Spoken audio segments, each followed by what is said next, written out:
Vamos falar agora de desenvolvimento, inteligência artificial, que vem se tornando cada vez mais protagonista no cenário mundial e aqui no Piauí tem se mostrado como prioridade pelo governo do estado, que aderiu a essa inovação. Por isso, olha, já estou recebendo aqui, boa noite, seja bem-vindo, secretário André Macedo, que é o responsável por essa pasta, que é pioneira aqui no país, Lívia Pessoa também, que está para contribuir ainda mais com esse nosso bate-papo. Entender um pouco mais, secretário, como que essa pasta que chega nesse momento de revolução digital no mundo inteiro e chega aqui no nosso estado, no Piauí, acaba de completar um ano. Então, o que de evolução, o que de desenvolvimento já pode ser apresentado para o Piauí desde a criação dessa pasta? Bom, boa noite, obrigado por estar aqui, poder falar um pouquinho do trabalho da gente. Boa noite aos nossos telespectadores. Bom, na verdade, há uma consolidação, mais ou menos, do que a gente iniciou o trabalho há um ano atrás, né? Ontem a gente lançou o Espaço Cidadania Digital, que é um novo conceito que a gente está trazendo para o governo, onde várias ações tecnológicas do Estado agora vão estar materializadas em um local onde o cidadão possa ser atendido. Então, se você imaginar que nós temos boas soluções como saúde digital, médico na palma da mão, a gente tem o GovPI Cidadão, com mais de 400 serviços na palma da mão. Então, se você imaginar os próprios serviços do GovBR, mas o que acontece? Tem um espaço muito grande entre o que está disponível da tecnologia e o próprio acesso da população. Então, preocupado com isso, o nosso governo, como o governador disse que ele será, eu acho que nós já estamos muito bem posicionados nisso, como o governo mais digital do Brasil, nós também agora estamos avançando para ser o estado mais digital e mais inclusivo do Brasil. Então, lá é um espaço onde o cidadão vai poder, vamos lá, ele vai tirar a sua carteira de identidade digital, mas se ele quiser utilizar os serviços nossos do Saúde Digital, ele também vai poder ser atendido. Se ele quiser saber quais são os serviços disponíveis para o seu perfil, um idoso, por exemplo, quais são os serviços digitais que já estão disponíveis para o nosso idoso. Vamos ter lá uma equipe do GovPI Cidadão. Ah, mas se ele tiver um problema com o GovBR, serviços do governo federal, nós também vamos explicar como é que tem isso. Então, na verdade, o conceito de cidadania digital, a gente está integrando todos os principais serviços e casos de sucesso do governo em um único local. Preocupado também, Aline, com o que a gente está chamando de autonomia digital. Então, esse prédio, eu vou explicar agora, ele fica lá no centro de Teresina, por trás do Lindolfo Monteiro. Então, você fica ali próximo da rodoviária rural.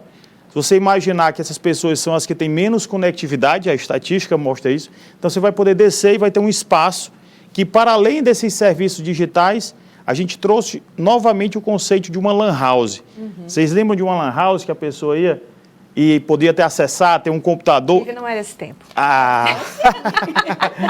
Entendeste? Acessar para fazer trabalhos, para jogar, para, enfim, ter contato com a internet. Para poder voltar a ter esse contato com a máquina, porque na prática, você vai trabalhar em muitos lugares, você vai ter que trabalhar no computador e não só no celular. Então, a gente está trazendo isso. Você quer imprimir um documento, lá nós temos uma impressora disponível. E o espaço de autonomia digital significa o quê? Para além dos serviços do governo, nós também estamos preocupados com que a sociedade possa utilizar o que já tem de tecnologia disponível. Vou dar outro exemplo. Imagina que uma pessoa chega lá, olha que contrassenso seria. A gente ensina ele a conversar, a ser atendido por um médico, no exemplo do Saúde Digital, mas se ele quiser pegar um Uber para ir para outro lugar, não tem quem ensine. Então, se ele quiser baixar o CV Play para assistir o nosso programa, não tem quem ensine. Então, o nosso espaço da autonomia digital é para que a gente faça a imersão cada vez maior e assistida do nosso povo, para além dos serviços do nosso governo e do governo federal, também utilizem o que já tem de bom e prazeroso nas tecnologias disponíveis. Secretário, e essa relação que é com a ponta, é com a população, ela passa pelas prefeituras. Esses prefeitos do Piauí, as prefeituras do estado, eles estão recebendo de forma positiva esse tipo de implementação, esse tipo de capacitação para todos que fazem parte dessa gestão, mesmo que de forma não política, administrativa? O que nós iniciamos foi um programa chamado de Capacitia. A gente traz o IA no final para ser bem simbólico. Então, o Capacite, hoje nós já temos mais de 1.000 servidores do Estado que já receberam essa formação presencial de cursos para a utilização das ferramentas principais hoje que a gente tem de IA. Então, hoje a gente tem o Capacite a Servidor.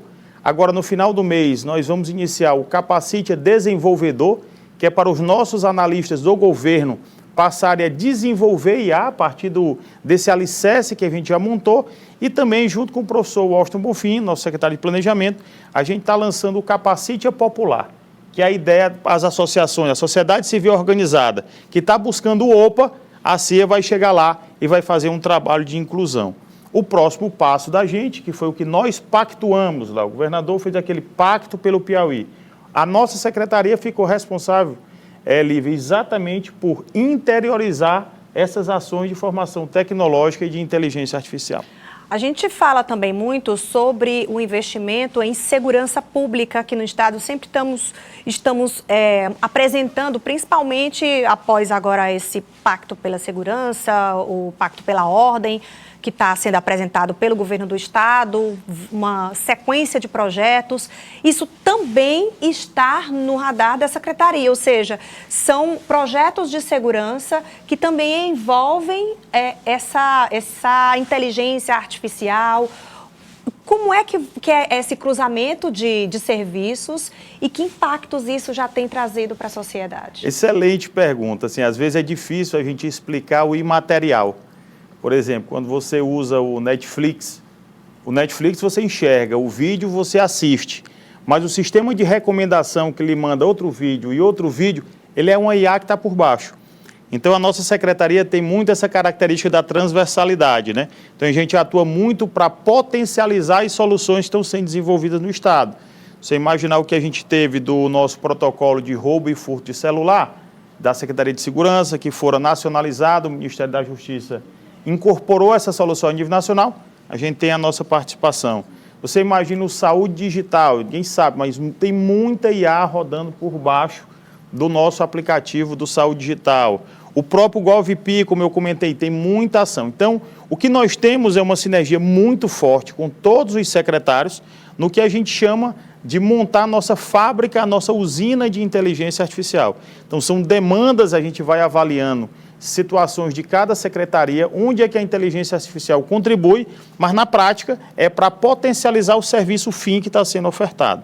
A gente não pode deixar de comentar o trabalho do secretário Washington Bandeira, né, que o Piauí é o único estado do Brasil que tem a disciplina de inteligência artificial na nossa grade curricular. Então, o que é que a secretaria faz? Nós estamos assumindo a segunda formação de todos os professores. Então, todos os professores da rede pública estão agora um projeto de pesquisa e desenvolvimento da secretaria para requalificá-los, ou seja, melhorar o treinamento que eles tiveram nós ouvimos a rede e agora estamos trazendo para eles novas soluções para que eles possam fazer o ensino de inteligência artificial. Então, a secretaria acaba atuando como a IA atua de fato no mercado. Ela é difícil de ser materializada, mas ela, na verdade, surge para poder potencializar os serviços do governo. E, secretário, o senhor falava sobre essa usina de inteligências artificiais. Recai sobre a soberania dessa inteligência, que tende a ser uma proposta não somente para o Piauí, uma inteligência artificial do Piauí, mas uma inteligência artificial do Brasil, para o Brasil. Como é que está esse desenvolvimento desse projeto e a que passo o Piauí se coloca na frente dos outros estados em relação a isso? Veja, o presidente Lula lançou no ano passado o Plano Brasileiro de Inteligência Artificial, e que lá tinha um item que era para desenvolver uma inteligência artificial soberana brasileira. Nós já tínhamos iniciado esse processo aqui no Piauí com a nossa soberania. Mas o que é que ela tem de característica diferente? É o vocabulário. Então, nós vamos fazer uma IA que ela é fortemente influenciada pela língua portuguesa. É interessante, Aline, se você faz uma pergunta para alguma dessas LLMs, né, dessas inteligências, você perguntar quem foi que inventou o avião? Se você perguntar em português, ele vai dar uma resposta do nosso Santos Dumont. Mas se você perguntar em inglês, ele não vai dar o Santos Dumont. Entendeu? Então, assim, a nossa cultura ela ainda não está implementada fortemente nessas IAs. Se você fizer hoje associada ao país criador. Porque o montante de leitura que essa inteligência artificial fez, apenas 0,1% é relacionado à nossa língua portuguesa. O que tem no mundo escrito, na sua grande maioria, é inglês. Então, inglês e os outros idiomas, mas na prática a gente é muito pequeno. Então, se eu faço uma brincadeira também didática, se você disser assim, olha, me monte uma peça de ficção que uma pessoa morreu envenenada porque comeu uma bomba. A gente entende, não entende? Entende. Ela não entende. Ela não sabe o que é a nossa bomba aqui.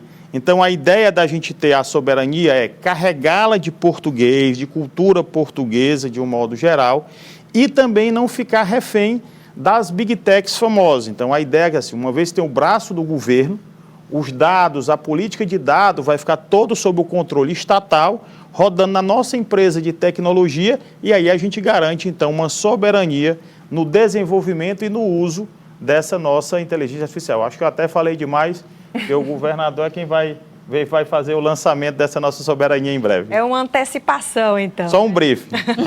Um spoiler. É a Um globalização da inteligência artificial. O Brasil também dentro dessa globalização, porque não pode ficar só muito associado a quem está criando e aos países que utilizam mais. Afinal de contas, o Brasil tem dados aí que são surpreendentes do uso de celular, do uso da internet, que é disparado, um dos maiores usuários, né? Os maiores usuários estão aqui no Brasil. E se você imaginar, como a gente fala da necessidade do braço estatal no desenvolvimento dessa tecnologia, é porque assim, eu tenho direito a saber o que estão fazendo com meus dados. E a gente não sabe o que fazem com os nossos dados. Então, quando você tem o braço forte do governo, orquestrado, transparente, preocupado com a proteção dos dados, isso é o que traz, ao nosso ver, a grande diferença do que o Estado do Piauí está fazendo em detrimento de outros, vamos dizer assim, do mercado privado. Então, o braço do Estado tem toda a preocupação, você vai ter fiscalização, órgãos de controle, o que tudo vai garantir que a política de dados, a infraestrutura de dados estaduais seja muito mais robusta e transparente do que as outras disponíveis. É isso aí que a gente está trabalhando.